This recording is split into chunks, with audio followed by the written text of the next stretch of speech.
గౌరవనీయులు సోదరులు పవన్ కళ్యాణ్ గారికి కూడా మాట్లాడవలసిగా కోరుతున్నానండి. అధ్యక్షుల వారికి హృదయపూర్వక నమస్కారం.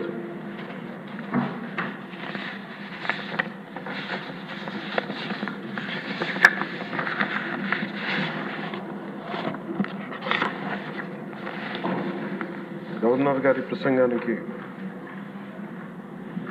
ధన్యవాదాలు చెప్తూ ప్రవేశపెట్టిన తీర్మానాన్ని జనసేన పార్టీ తరఫు నుంచి నేను కూడా బలపరుస్తున్నాను. అధ్యక్ష, ఆద్యంతం గవర్నర్ గారు ప్రసంగ పాఠంలో చాలా కీలకమైన నాకు 3 అనిపించినాయి. ఒకటి, మనం వారసత్వంగా ఏమొచ్చింది, మనకి ఏం ఆశించబోతున్నాం, భవిష్యత్తులో ఎలాంటిది ఆశించబోతున్నాం, కలెక్టివ్గా మనందరం కలిసి ఈ రాష్ట్రాన్ని ఈ కూటమి ద్వారా ఎలా ముందుకు తీసుకెళ్ళాలి అనేది 3 చాలా స్పష్టంగా చెప్పారు. గవర్నర్ గారి ప్రసంగంలో చాలా ప్రత్యేకించి చెప్పింది ముందస్తుగా ఆంధ్రప్రదేశ్ రాష్ట్రం ఏర్పడటానికి పొట్టి శ్రీరాములు గారి త్యాగ ఫలితం, తద్వారా భాషా ప్రయుక్త రాష్ట్రాలే ఏర్పాటు కావటం. అలాగే దానికి ఇంకొకటి నాకు అనిపిస్తుంది అధ్యక్ష, పింగళ వెంకయ్య గారు కూడా ఇది అంటే ముఖ్యంగా ఆంధ్రప్రదేశ్ నుంచి వచ్చిన పొట్టి శ్రీరాములు గారు కానీ మువ్వెన్నెల జెండాను రూపొందించిన పింగళ వెంకయ్య గారు కానీ దేశాన్ని ప్రభావితం చేసే స్థాయి వ్యక్తులు.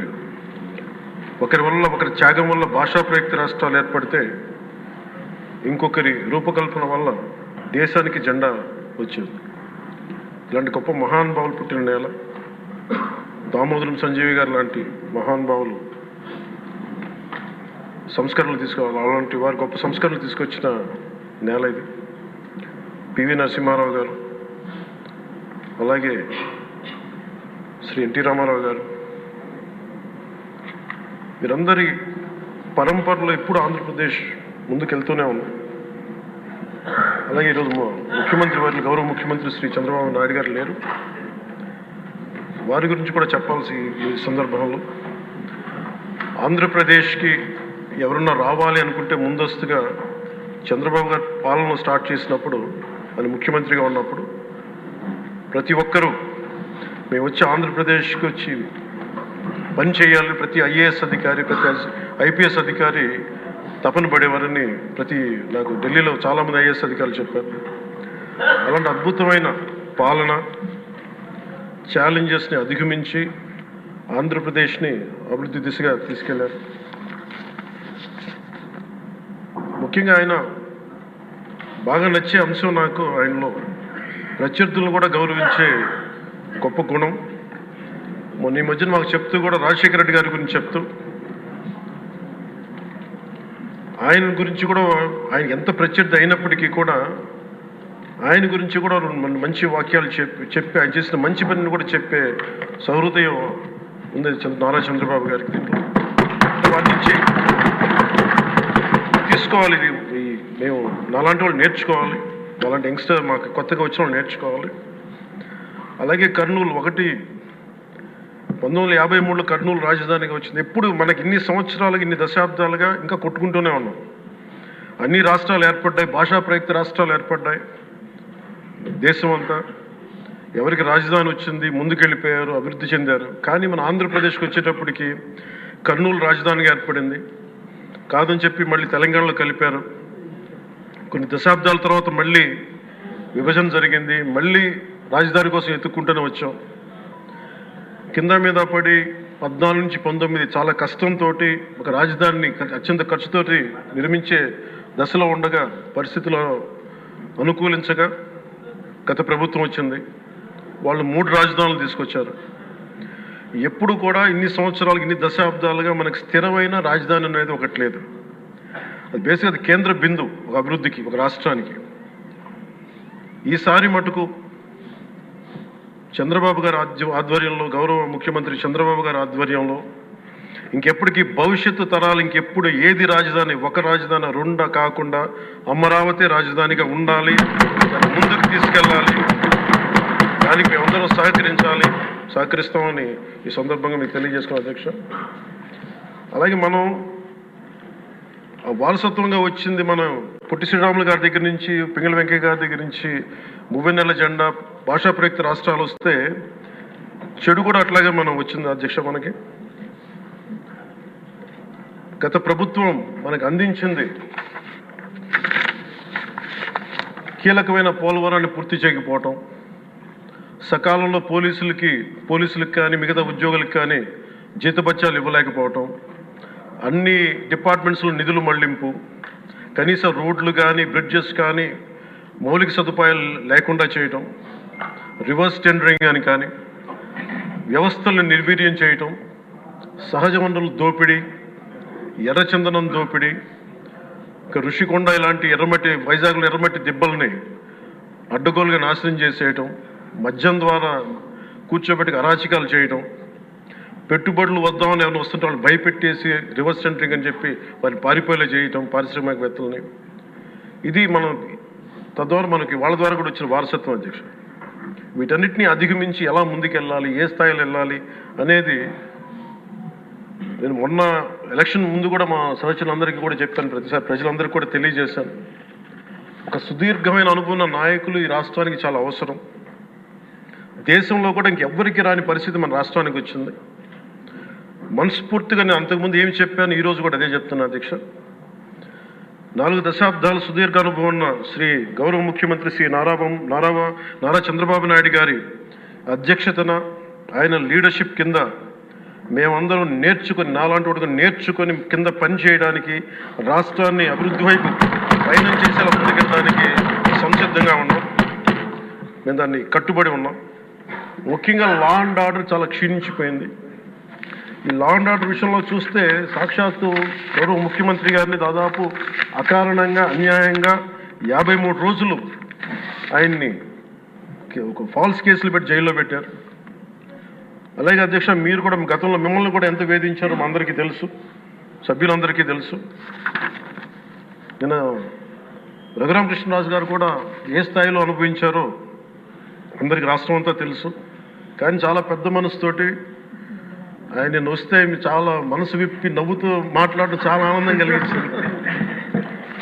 మీ నుంచి మేము నేర్చుకోవాలి. ఎంత అంటే దాడి చేసిన, హాని చేసిన మీ పెద్ద మనసుకి సభాముఖం మీ అందరికీ మీకు ప్రత్యేకించి మీకు ధన్యవాదాలు చెప్తాను. మీ అందరి నుంచి మీ నుంచి స్ఫూర్తి తీసుకుంటాం. మీ నుంచి అంటే తిట్లు తిన్నా కానీ, దెబ్బ తిన్నా కానీ ఎంత సహృదయతో ఉండాలనేది మీరు చూపించారు. ఇంకొక యాంగిల్లో శ్రీ నారా చంద్రబాబు నాయుడు గారు నిన్న కూడా చెప్తా ఉన్నారు, వాళ్ళు మన మీద దాడులు చేశారు కదా అని చెప్పి ఈ రోజున మనకు 164 సభ్యులు ఉన్నారని చెప్పేసి, 21 మంది పార్లమెంట్ సభ్యులు ఉన్నారని చెప్పి మనం కూడా అలా చేయడం సహేతుకం కాదు. చాలా మనం యాజ్ పర్ సిస్టమే వెళ్ళాలి. నిన్న కూడా చాలామంది సభ్యులు మా మీద దాడులు జరుగుతూ ఉన్నాయి, మా మీద బెదిరిస్తున్నారు, ఈ రోజుకి ఓడిపోయి కూడా ఇంకా మన కూటమి సభ్యులందరి మీద బెదిరిస్తున్నారు అని అంటే, చంద్రబాబు నాయుడు గారు ఒకటే చెప్పాను, నేను మనం అలాంటి వాటికి నేను విరుద్ధం. మీరు అలా కనుక కాదు, సిస్టమ్ని కాదని కనుక మీరు చేస్తే మీరు నాకు దూరం అవుతారని చెప్పి చాలా స్పష్టంగా చెప్పారు. అది నాకు కూడా చెప్పారు, అది మీకు కూడా వర్తిస్తుందని చెప్పి. ఖచ్చితంగా చంద్రబాబు గారు చెప్తాను ఈ దృష్టిలో ఖచ్చితంగా దాన్ని ఒళ్ళు దగ్గర పెట్టుకొని మేమందరం ఉంటాం sir. Will take your guidance very seriously and committedly sir.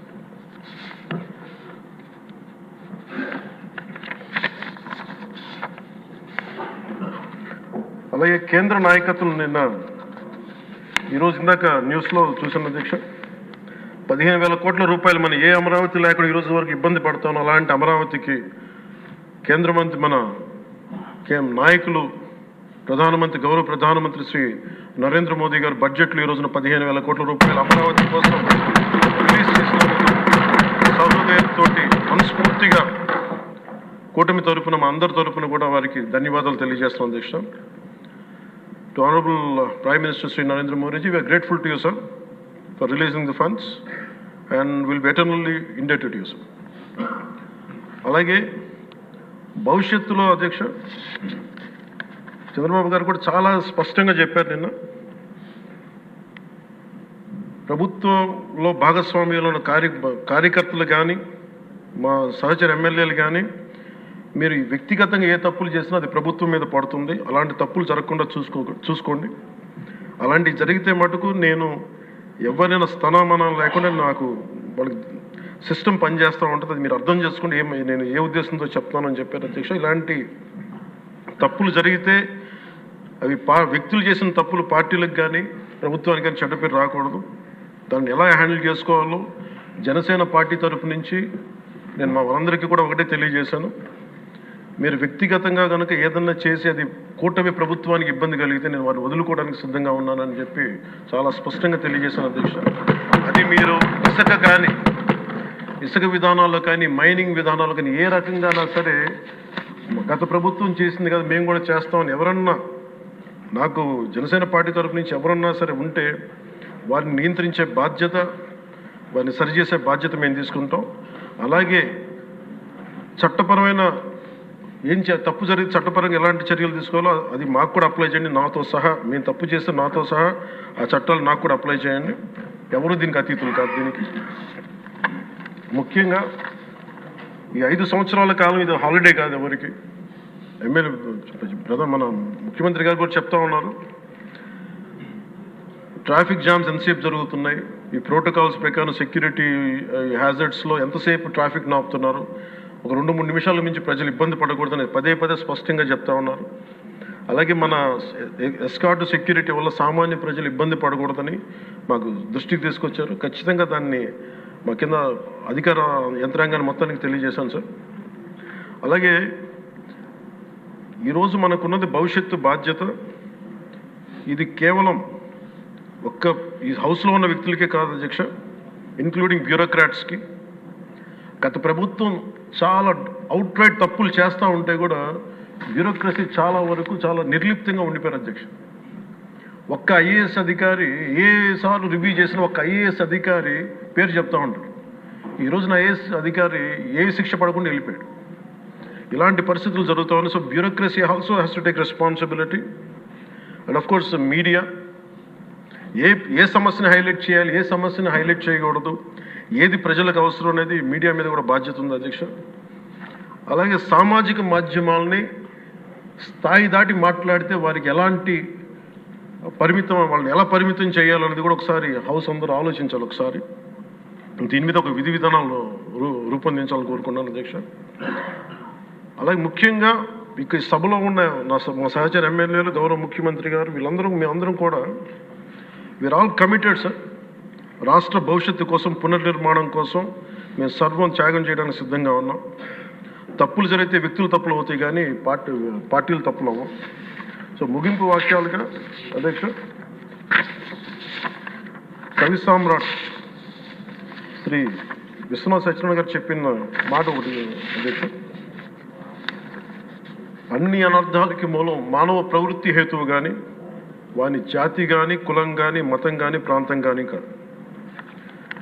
వ్యక్తులు చేసిన తప్పుల్ని దయచేసి అది వ్యక్తులకే ఆపాదించాల అధ్యక్ష, పార్టీలకు కాదు. అలాగే ఈ క్రమంలో తప్పులు చేస్తే విధునీతిలో ఒకటి చెప్తారు, ఒక గ్రామం కోసం ఒక కుటుంబాన్ని, ఒక కుటుంబం కోసం ఒక గ్రామం కోసం ఒక కుటుంబాన్ని, ఒక రాజ్యం కోసం ఒక గ్రామాన్ని వదులుకోక తప్పదు.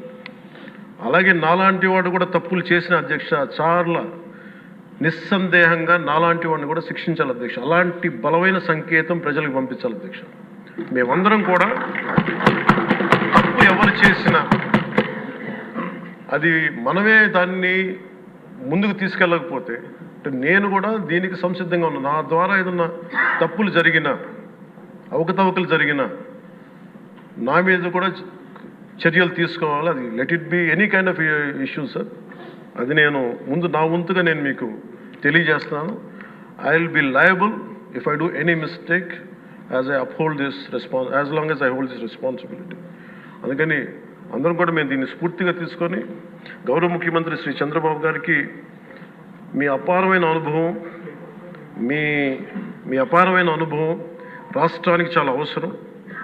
మేము మీకోసం అహర్నిశలు ఈ రాష్ట్రాన్ని తిరిగి గాడిలో పెట్టే వరకు మేము ఎప్పుడు కూడా మీ కనసాయిగల్లో పనిచేస్తాం అని తెలియజేసిన గౌరవ ముఖ్యమంత్రి గారికి, నాకు అవకాశాన్ని ఇచ్చిన సహచర మా మంత్రివర్గానికి, సభ్యులకి, గౌరవ సభ్యులకి, గౌరవ సభాపతి గారికి, గౌరవ ముఖ్యమంత్రి గారికి, మీ అందరికీ చేతులెత్తి నమస్కారం.